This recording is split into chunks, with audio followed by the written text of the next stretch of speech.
বুবলির বড় বোন মিমি তিনি তো সবসময় বলেন তার ফ্যামিলিগত শিক্ষা অনেক ভালো।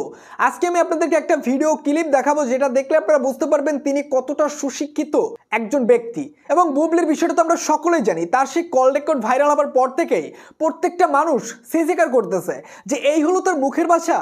তিনি না বলেছিল সবসময় তার ফ্যামিলিগত শিক্ষা অনেক ভালো, যেটা অপবিশ্বাসের নাই। তো বুবলির বিষয়টা তো আমরা সকলেই জানছি, এবার একটু মিমির বিষয়টা জানি। আপনারা একটা ভিডিও ক্লিপ দেখেন। শাবানা যখন লিপসিং করেছে ওনার সবগুলো গান ছিল ম্যাক্সিমাম সাবিনা ইয়াসমিনের, ববিতা লিপে ছিল ম্যাক্সিমাম দেখেছি রুনা লায়লা। শাবানা ম্যাডাম, ববিতা ম্যাডাম, রুনা লায়লা, সাবিনা ইয়াসমিন এরা কিন্তু অনেক সিনিয়র তার থেকে এবং তার থেকে অনেক এডুকেটেড। তাদেরকে তিনি কি বলতেছে, নাম ধরে কথা বলতেছে। তারা কিন্তু একই প্রফেশনের, কেউ সিনেমা করে কেউ গান গায়, তার থেকে অনেক সিনিয়র। তিনি কি শিক্ষা পাইছেন তাদেরকে নাম ধরে তিনি বলতেছেন শাবানা, ববিতা, রুনা লায়লা।